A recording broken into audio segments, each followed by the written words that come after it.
Hello everyone, welcome back to my YouTube channel, My Classroom with Prema Ma'am.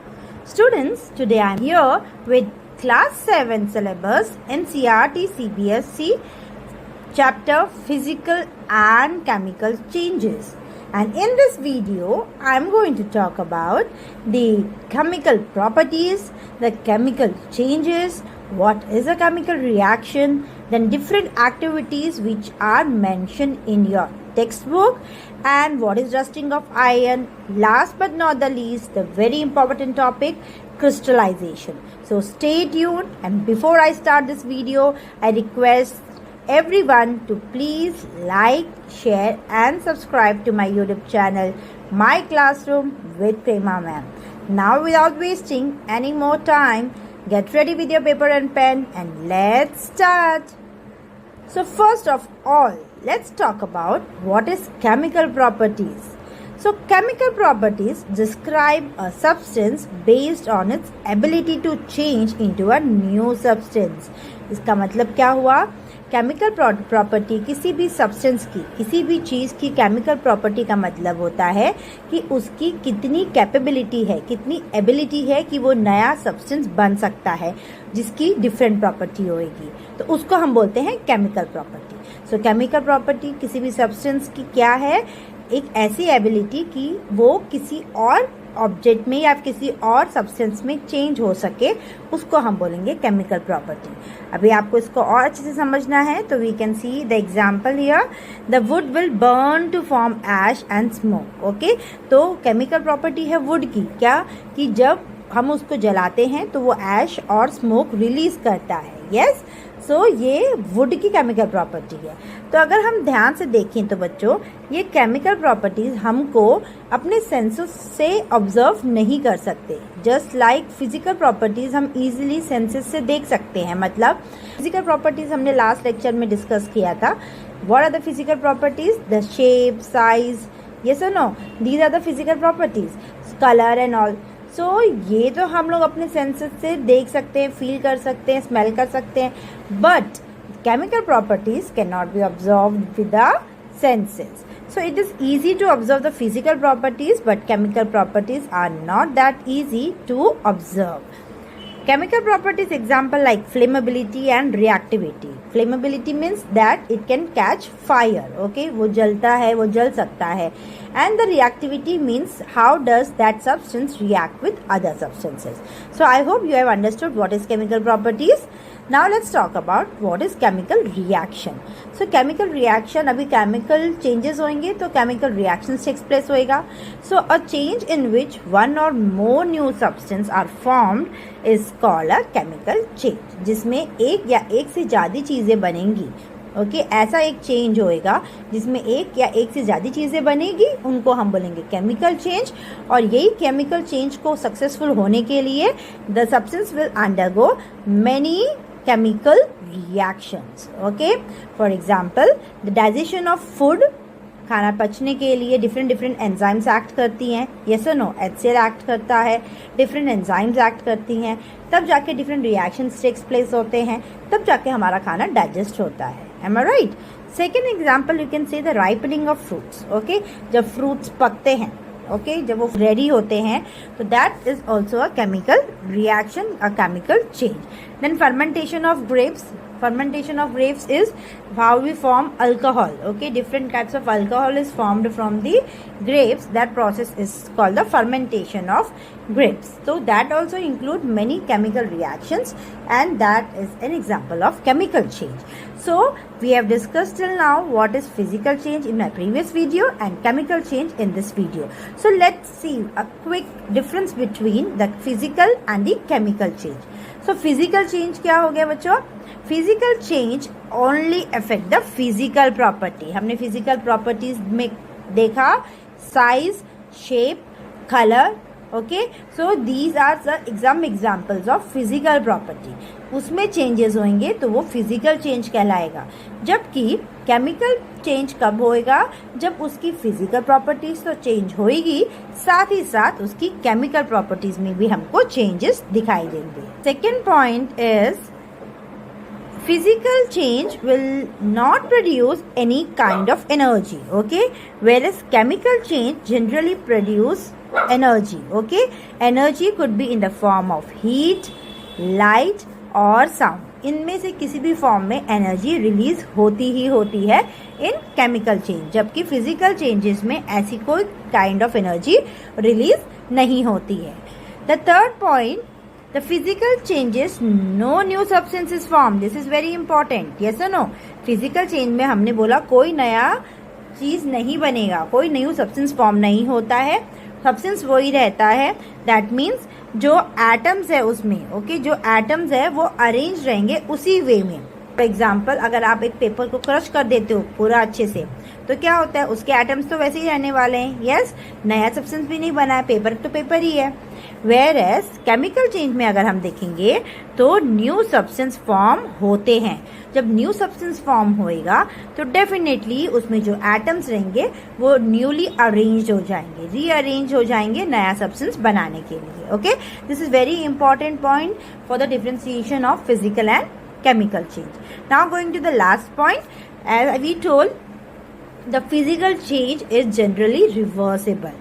Okay, मतलब इनको हम reverse कर सकते हैं, चेंज होने के बाद भी रिवर्स किए जा सकते हैं, जबकि chemical changes are irreversible, we can not reverse them. Okay, एक बार जो प्रोडक्ट बन गया उसको हम वापस रिएक्टेंट नहीं बना सकते. अगर हमें उस प्रोडक्ट से फिर रिएक्टेंट बनाना है, हमें कोई ना कोई अलग तरीके का केमिकल उसमें डालना पड़ेगा या कोई दूसरा सब्सटेंस डालना पड़ेगा, यूज करना पड़ेगा, केमिकल रिएक्शन टेक प्लेस होएगा, तब जाके वो रिवर्स कर सकते हैं. Otherwise with the same product we can not reverse it back to the original reactant. Okay, so this is a differentiation between physical and chemical changes. Students, those who have not seen the video of physical changes, the physical properties, I would request you to please go and visit the channel and see the video so that you are clear with this concept of physical change, physical properties. I have explained the activities also in detail. Now going further with the examples of chemical changes.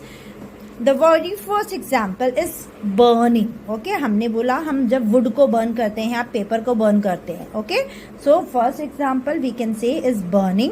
तो ये आपको यहाँ पे clearly दिख रहा है कि heat energy release हो रही है. Okay, कल लाइट आ रही है ना. ओके, तो उसमें से क्या हो रही है, हीट एनर्जी रिलीज हो रही है, हीट प्रोड्यूस हो रहा है. So this is an chemical change. और यहाँ पे हमको पता है लकड़ी पूरी जल के क्या बच जाएगा, सिर्फ ऐश बच जाएगा, है ना. So this is an example of chemical change. The second example we can say is explosion of firework. जो हम क्रैकर्स जलाते हैं, दिवाली बनाते हैं, ओके, पटाखे फोड़ते हैं, तो उसमें भी एक तरह की हीट एनर्जी रिलीज होती है, लाइट प्रोड्यूस होती है, साउंड प्रोड्यूस होता है. So that is also an example of chemical change. The third example you can give is the spoiling of food. जो खाना रखे रखे खराब हो जाता है, सड़ जाता है, उसमें केमिकल चेंजेस टेक प्लेस होते हैं जिसकी वजह से खाना खराब हो जाता है. So that is also an example of chemical change. Last but not the least is an example of rotting of fruits. Okay, rotting of fruits में क्या है, जो fruits पक गए हैं, okay, अगर उसको हम ऐसे ही बाहर छोड़ देंगे, प्रॉपर प्रिजर्व नहीं करेंगे, तो उसमें ऐसा ग्रोथ हो जाती है फंगस की. ओके, मतलब वो खराब होने लगते हैं. तो that is also an example of chemical change. One more example is rusting of iron. Okay, आप सबको पता है कि आयरन की चीजों में क्या लग जाता है बच्चों, रस्ट लग जाता है. We are going to talk about this in detail in this video, so stay tune. Okay, so these are few examples of chemical change. Now I am going to discuss the different activities which are mentioned in your NCERT textbook. The very first activity number 6.6. In this क्या चाहिए हमें सिर्फ एक magnesium ribbon चाहिए. Okay, magnesium का ribbon चाहिए और हमें क्या करना है, उसके जो टिप को अच्छे से सैंड पेपर से क्लीन करना है. Okay, what we have to do, we have to clean the tips with the sand paper. बस इतना ही करना है. उसके बाद उसको एक फ्लेम के आगे लगा देने का है. ओके, इसको हम हाथ से डायरेक्ट नहीं पकड़ेंगे बच्चों, हम इसको टोंग्स की हेल्प से पकड़ेंगे. ठीक है, पकड़ रहता है ना, तो उस टोंग्स की हेल्प से हम इस मैग्नीशियम रिबन को बर्न करने की ट्राई करेंगे. So we are going to burn the tip. So उससे हमको क्या मिलेगा, when we burn the tip it will burn with a brilliant white light. You can see here white light coming out. Okay, smoke तो आ ही रहा है, साथ में व्हाइट लाइट के साथ में मैग्नीशियम रिबन बर्न होता है। Very important characteristic. Okay, magnesium ribbon जब भी बर्न होएगा एक व्हाइट लाइट प्रोड्यूस होएगी, और सेकेंडली जब ये पूरी तरह से बर्न हो जाएगा तो ये पाउडरी ऐश छोड़ देगा। ओके, ये समझ में आया एक्टिविटी में क्या करना है। मैग्नीशियम रिबन लेना है, उसके टिप को क्लीन करना है सैंड पेपर से, फ्लेम के आगे रखना है तो वो एक व्हाइट लाइट देता हुआ बर्न होएगा, और पूरी तरह से बर्न होने के बाद वो एक पाउडरी ऐश छोड़ेगा। ओके, तो इस पाउडरी ऐश को हम बोलते हैं मैग्नीशियम ऑक्साइड। सो ये रिएक्शन टेक प्लेस होएगा। अभी हमें पता है ये केमिकल चेंज है, तो केमिकल चेंज में हमको पता है केमिकल रिएक्शन टेक प्लेस होता है। तो ये हमारा मैग्नीशियम, ये हमारी ऑक्सीजन। ऑक्सीजन कहाँ से आई? हवा से आई ना। हम उसको हवा में, एयर में हम लोग उसको बर्न कर रहे हैं, तो एयर में ऑक्सीजन प्रेजेंट है, उसकी हेल्प की वजह से ही बर्निंग टेक प्लेस होता है ना। Oxygen is important for burning. So oxygen present है एयर में, तो मैग्नीशियम और ऑक्सीजन जब मिल रहे हैं तो हमारा बन रहा है मैग्नीशियम ऑक्साइड। ओके, ये जो हमने बोला ना पाउडरी ऐश बनेगा, so this is magnesium oxide. Understood?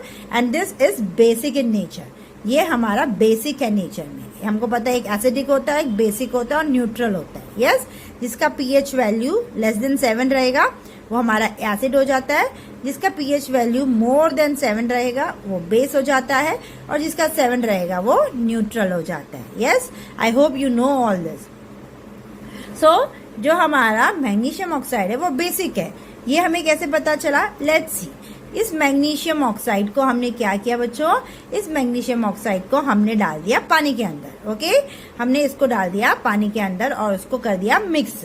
तो मैग्नीशियम ऑक्साइड जब पानी में मिल गया तो हमारा बन गया मैग्नीशियम हाइड्रोक्साइड। ओके, ये भी एक केमिकल चेंज हो रहा है कि नहीं? मैग्नीशियम ऑक्साइड पाउडर फॉर्म में था, अभी मैंने पानी में डाल दिया उसका। ओके, एंड उसमें केमिकल रिएक्शन टेक प्लेस हो रहा है कि मैग्नीशियम ऑक्साइड जब पानी के साथ में रिएक्ट होएगा तो वो बनाएगा हमारा new compound that is magnesium hydroxide. और इसी हाइड्रोक्साइड में अगर जब हम एक रेड लिटमस पेपर डालेंगे, ओके, रेड लिटमस पेपर जब हम उसमें डालेंगे, ये रेड लिटमस पेपर है, तो इसको मैंने डाल दिया मैग्नीशियम हाइड्रोक्साइड के अंदर। Okay, so it will turns the red litmus paper into blue which shows that it is basic in nature. इससे समझ में आ गया कि मैग्नीशियम हाइड्रोक्साइड तो बेसिक है, दैट मीन्स मैग्नीशियम ऑक्साइड भी बेसिक है। ओके, सो ये हमने शो कर दिया कि मैग्नीशियम हाइड्रोक्साइड जो बना है और magnesium oxide both are basic in nature because they are converting the red litmus paper to blue. So I hope you have understood ये एक्टिविटी कैसे करना है। हमें मैग्नीशियम रिबन की जरूरत है, उसको क्लीन करना है, जलाना है, पाउडर बनेगा, उसको वाटर में ऐड करना है और देखना है कि मैग्नीशियम ऑक्साइड बेसिक है नेचर में। Understood? Now can we go to the next activity students? Yes, so now talking about the activity 6.7. Here we have to take copper sulphate. Okay, what we are going to take बच्चों? ये क्या लिया spoon में? हमने लिया है copper sulphate. Okay, हमको पता है कॉपर सल्फेट ब्लू कलर का होता है। यस और नो? यस। सो ये हमने पाउडर फॉर्म में लिया है कॉपर सल्फेट और हमने इसको ऐड कर दिया हाफ कप ऑफ वाटर में। हमारा आधा कप पानी है, उसमें हमने डाल दिया कॉपर सल्फेट। उसके बाद हमने क्या डाला उसमें? हमने उसमें कुछ ड्रॉप्स डाल दिए HCl के। व्हाट इज HCl बच्चों? Hydrochloric acid. Yes, hydrochloric acid के कुछ बूंद हमने उस कॉपर सल्फेट के सोल्यूशन में डाल दिए। उसके बाद हमें क्या करना है? इस सोल्यूशन को 2 टेस्ट ट्यूब में हम डिवाइड करेंगे। ठीक है, एक में हम कुछ भी नहीं डालेंगे, सिर्फ इसको, ये जो सोल्यूशन बना है ना हमारा HCl के साथ में कॉपर सल्फेट का, वो हमने 2 टेस्ट ट्यूब्स में डाल दिए। इसमें सिर्फ सोल्यूशन है, इसमें सोल्यूशन के साथ में हमने कोई आयन की चीज डालनी है। सपोज हमने ब्लेड डाल दिया। ठीक है, जो ब्लेड रहता है वो आयन का रहता है, तो हमने इसके अंदर, टेस्ट ट्यूब के अंदर एक ब्लेड डाल दिया और उसके बाद हमें इसको छोड़ देना है 1 घंटे के लिए। ठीक है, दोनों टेस्ट ट्यूब्स को हमको छोड़ देने का है कितने? 1 घंटे के लिए। एक में हमारा सोल्यूशन है कॉपर सल्फेट प्लस HCl और एक में हमारा कॉपर सल्फेट प्लस HCl तो है ही, साथ में उसके अंदर हमने डाल दिया है एक आयन की चीज जो कि है एक ब्लेड। हम नेल भी डाल सकते हैं। ठीक है, हम एक नेल को भी डाल सकते हैं। तो हमने ये डाल के छोड़ दिया है 1 घंटे के लिए।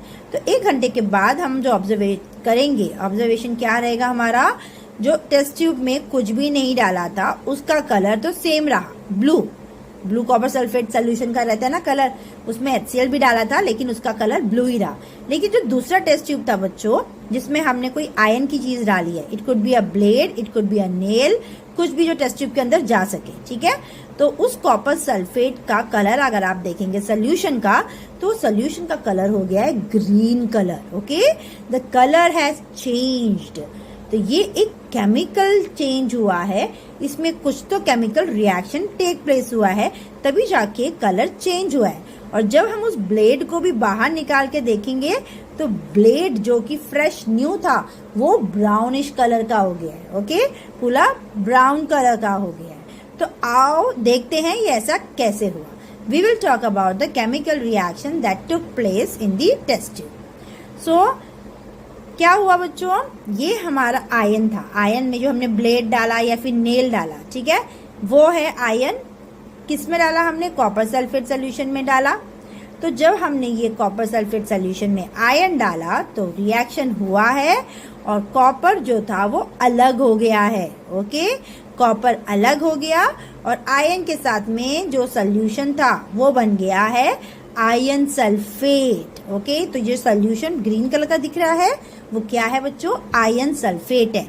और ये जो हम नेल बोल रहे हैं या फिर ब्लेड है जो कि ब्राउन कलर की हो गई है, वो क्यों हो गई है, वो इसलिए हो गई है क्योंकि उसमें हो गया है कॉपर डिपॉजिट। ब्राउन कलर का क्या होता है बच्चों, कॉपर है। ओके, सो जो आयन नेल थी या ब्लेड था वो हमने कॉपर सल्फेट सोल्यूशन में डाला, तो कॉपर जो कि ब्राउन डिपॉजिट है वो हमको आयन के ऑब्जेक्ट में दिखेगा, और जो सोल्यूशन ग्रीन कलर का है वो अभी कॉपर सल्फेट नहीं रहा, अभी वो बन गया है आयन सल्फेट सोल्यूशन। ओके बच्चों, so this is a chemical change and this reaction is taking place when we are dipping an iron object in copper sulfate solution. Understood students? Now going to the third activity, activity 6.8. 6.8 activity में बहुत easy activity है बच्चों। इसमें हमें क्या लेना है, सिर्फ हमें विनीगर लेना है थोड़ा सा, ठीक है। 1 टीस्पून हमको विनीगर लेना है और उस विनीगर में हमको बस डाल देना है बेकिंग सोडा, और देखेंगे तो क्या होगा, ऐसे गाज की तरह, फ्रॉथ की तरह ऐसे ऊपर की तरफ हमें वो दिखेगा, जैसे सोडा में कैसे दिखता है सेम उसी तरीके से। हमने क्या किया, हमने विनीगर लिया है टीस्पून और उसमें हमने एक पिंच डाला है, बहुत ज्यादा नहीं, और पिंच ऑफ बेकिंग सोडा डाला। और बेकिंग सोडा डालते ही ये क्या हो गया, ऐसे गाज की तरह, फ्रॉथ की तरह ये बाहर आने लगा। ओके, तो रिएक्शन देखते हैं क्या होता है बच्चों। इसमें एसिटिक एसिड होता है, किसमें, विनीगर में। यस, एसिडिक है ना, विनीगर एक एसिड है और उसमें कौन सा एसिड है, एसिटिक एसिड है। और बेकिंग सोडा में हमारा, ये हमको पता है बेस है, यस और नो, ये हमारा बेस है। इसमें क्या होता है, सोडियम बाइकार्बोनेट, तो एक एसिड है और एक बेस है, ठीक है। तो एसिटिक एसिड में जब हमने बेकिंग सोडा डाल दिया तो हमारा बन गया बच्चों सोडियम एसीटेट। ओके, देखो कैसे याद कर सकते हैं इसको, यहाँ पे एसिटिक है और यहाँ पे सोडियम है, तो दोनों मिलके बना देते हैं सोडियम एसीटेट, और बाकी जो बच जाता है वो है वाटर और कार्बन डाइऑक्साइड, ठीक है। तो क्या बन रहा है, ध्यान से देखेंगे बच्चों, एसिटिक एसिड और सोडियम बाइकार्बोनेट मिलके बना रहे हैं सोडियम एसीटेट, वाटर अलग हो जा रहा है और कार्बन डाइऑक्साइड रिलीज हो रही है, ठीक है। अभी जो गैस रिलीज हो रही है वो हमको कैसे पता चल रहा है बच्चों, अभी आप देख रहे हो ना, इसमें क्या हो रहा है, ऐसे बबल्स आ रहे हैं, you can see this bubbles. तो बबल्स कभी आते हैं जब गैस रहेगी, यस और नो, कोई भी लिक्विड में बबल्स कभी आते हैं जब गैस प्रेजेंट रहेगी। लेकिन ये गैस कार्बन डाइऑक्साइड है या दूसरी गैस है, उसको भी टेस्ट करने के लिए हमारे पास दूसरा तरीका है। ओके, तो बहुत इजी तरीका है, हमने पहले भी पढ़ा है। जब भी हमें गैस पता करनी है कि कार्बन डाइऑक्साइड है तो हमारे पास क्या है, लाइम वाटर जिंदाबाद, करेक्ट। तो हम लोग क्या करेंगे, ये जो हमारा टेस्ट ट्यूब है इसमें क्या है बच्चों, इसमें हमने डाला है विनीगर और पिंच ऑफ बेकिंग सोडा, ठीक है। तो क्या होएगा, हमको पता है कोई तो गैस रिलीज हो रही है ना। तभी ये गैस जो रिलीज हो रही है हमें इसे पकड़ लेना है, ठीक है, हमें इसको निकलने नहीं देना है, हमने इसे टेस्ट ट्यूब से लाइम वाटर में पास करना है। ये है हमारा लाइम वाटर। ओके, तो इस लाइम वाटर में जब हम इसे पास करेंगे तो क्या होता है बच्चों, Yes, it will turn milky. Yes or no? So the lime water will turn milky. ये तरीका है पता करने का कि गैस कार्बन डाइऑक्साइड है. ये तो एक मतलब कॉमन टेस्ट है पता करने के लिए कि कोई भी गैस कार्बन डाइऑक्साइड है. पता करने के लिए क्या करने का, उस गैस को लाइम वाटर में छोड़ देने का. लाइम वाटर मिल्की कलर का हो गया तो समझ जाने का कि वो गैस कार्बन डाइऑक्साइड है. ओके, तो हमने भी वही किया बच्चों. हमने इस एयर को, ये जो गैस आ रही थी इसको हमने छोड़ दिया लाइम वाटर में और देखा तो लाइम वाटर बन गया मिल्की. दैट मीन्स जो गैस है वो कौन सी है, carbon dioxide. So now let's see what the chemical reaction taking place here. तो ये जो लाइम वाटर है हमारा CaOH ट्वाइस, ठीक है, ये हमारा लाइम वाटर का फॉर्मूला है. इसमें जब कार्बन डाइऑक्साइड आई तो क्या बन गया, कैल्शियम कार्बोनेट. क्या बन गया बच्चों, ये बन गया हमारा कैल्शियम कार्बोनेट और पानी अलग हो गया. ठीक है, तो ये केमिकल रिएक्शन टेक प्लेस हो रहा है इधर, जहाँ पे लाइम वाटर में कार्बन डाइऑक्साइड गैस आ रही है तो कैल्शियम कार्बोनेट बन रहा है, जिसकी वजह से वो मिल्की कलर का हो जा रहा है और वाटर अलग हो जा रहा है. ठीक है, तो ये केमिकल रिएक्शन टेक प्लेस हो रहा है और ये हम कर रहे हैं ताकि हमें पता चले कि वो गैस कौन सी है, carbon dioxide. Okay students, so I have discussed different activities. So let's see the activities से हमको क्या क्या सीखने को मिला. फर्स्ट एक्टिविटी वॉज 6.6 जिसमें हमने मैग्नीशियम रिबन लिया, उसको टिप को क्लीन किया सैंड पेपर से, उसको जलाया तो मैग्नीशियम ऑक्साइड बना, तो नया सब्सटेंस बन रहा है ना. तभी तो ये केमिकल चेंज है, क्योंकि नया सब्सटेंस बन रहा है मैग्नीशियम ऑक्साइड, और जब हमने उसे पानी में डाल दिया तो बन रहा है मैग्नीशियम हाइड्रोक्साइड. ये दोनों ही क्या है, बेसिक है इन नेचर में. Yes.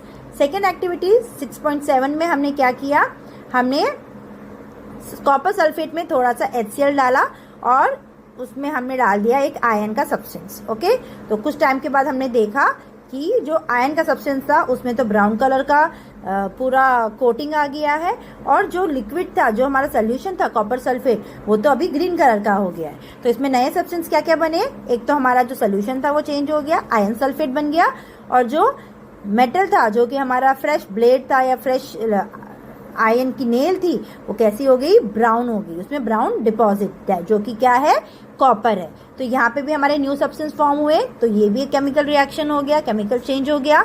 Then in the third activity which was very easy, हमने विनीगर लिया, उसमें बेकिंग सोडा डाल दिया, तो क्या हुआ, कार्बन डाइऑक्साइड रिलीज हुई और रिएक्शन टेक प्लेस हुआ, और हमें समझ में आया कि ये तीनों केमिकल चेंजेस थे. हमने इसमें देखा कि न्यू सब्सटेंस फॉर्म हो रहा है, रिलीज ऑफ एनर्जी हो रही है, चाहे वो गैस फॉर्म में हो चाहे वो हीट के फॉर्म में हो.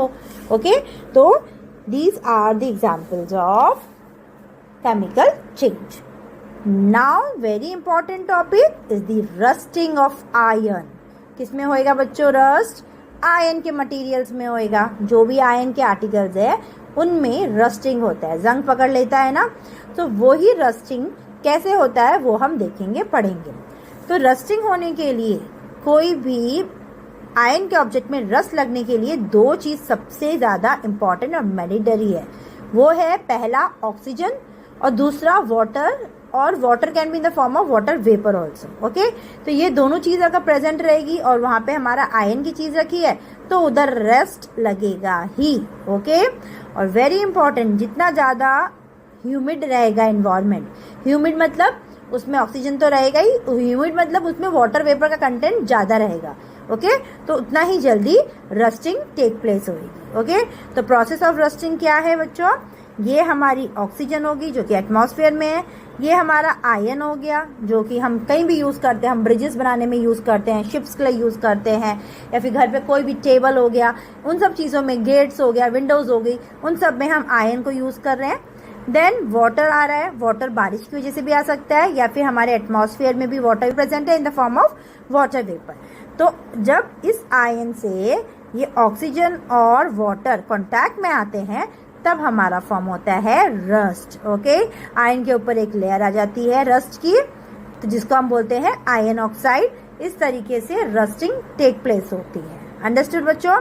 तो क्या हो रहा है रस्टिंग में, आयन आ रहा है in contact with oxygen and water, oxygen air से, वाटर मॉइस्चर से भी आ सकती है, या तो बारिश से भी हो सकता है, तब जाके रस्ट फॉर्म होता है, that is the ion oxide. Okay, तो ये क्या करता है, रस्ट की वजह से क्या होता है, आयन कमजोर हो जाता है, इट कैन ब्रेक। ओके, वो इतना स्ट्रांग नहीं रह पाता है, वो उसको कमजोर कर देता है आयन को। Rust will weaken the ion, और आयन जो कि एक मजबूत मटेरियल है उसको वो कमजोर कर जाता है, ब्रिजेस टूट सकते हैं।